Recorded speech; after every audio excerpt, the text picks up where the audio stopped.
Հորմոնների աշխարհի գիտակները, էնդոկրինոլոգները գործընկերներին են ներկայացնում բժշկական համաշխարհային նորությունները։ Ներզատաբանական մի շարք հիվանդությունների ախտորոշման, վարման եւ բուժման մեթոդները պարբերաբար թարմացվում են։ Այդ գործիքակազմերին տիրապետելով բժիշկը մշտապես շարժվում է ժամանակի հետ համընթաց, բարելավելով բուժառուի կյանքի որակը։ Էնդոկրինոլոգիայի գրավիչ աշխարհում կոնֆերանսը համախմբել է ներզատաբանների, թերապևտների, մանկաբույժների, գինեկոլոգների եւ այլ մասնագետների։ Մենք այսօր քննարկելու ենք այն թեմաները, որոնք շատ հաճախ չեն քննարկվում, որովհետև նրանք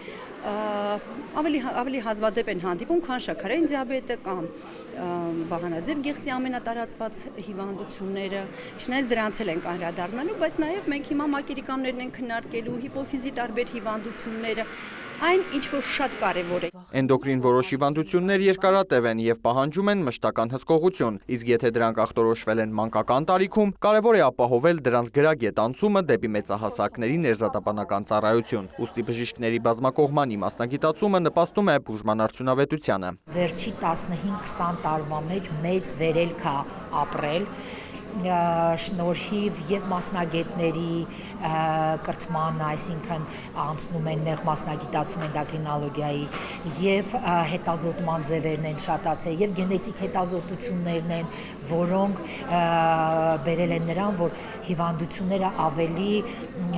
ճիշտ են ախտորոշվում, ժամանակին են ախտորոշվում։ Կոնֆերանսի հատուկ հյուր Լուսինե Աղաջանովայի խոսքով էնդոկրինոլոգիան առնչվում է բժշկական շատ ուղղությունների հետ։ Լինելով վերարտադրողական էնդոկրինոլոգ եւ գինեկոլոգ, պրոֆեսորը հաճախ է հանդիպում բուժառուների, որոնց թերապիաները պետք է քննարկել նաեւ ներզատաբանի հետ։ Ասում է, մշտական փորձի փոխանակումը կարևոր է, քանի որ ժամանակակից աշխարհում զարգանում է անհատականացված բժշկությունը։ Կա օրինակ evidence-based medicine։ Ես գիտեմ, որ Հայաստանում դրա մասին խոսվում է, սովորացվում եւ այլն։ Evidence-based medicine-ին ինչ է ցույց տալիս, որ եթե վերցնես 100,000 մարդ այս հիվանդությունով, այս օգնում է, այս չի օգնում,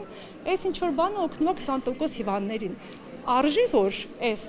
բուժումը բոլորին անպայման չէ, բայց պետք է հասկանալ ինչն է այս 20% հիվանդների հատուկ ինչ-որ սիմպտոմները, որ իրանց այս բանը օգնում է, ուրիշներին չի օգնում, չէ՞։ Ու արդեն գնում է individualized or personalized medicine։ Կազմակերպիչների խոսքով մեր երկրում վերջին տասնամյակում ոլորտը զարգացել է բոլոր ուղղություններով։ Ճիշտ է, հիվանդությունները դեռևս շատ են ախտորոշվում, սակայն ի տարբերություն 2000-ականների այժմ ավելացել է նաև բուժվածների թիվը։ Արամ Մարանդյան, Աշոտ Խաչատրյան լուրեր։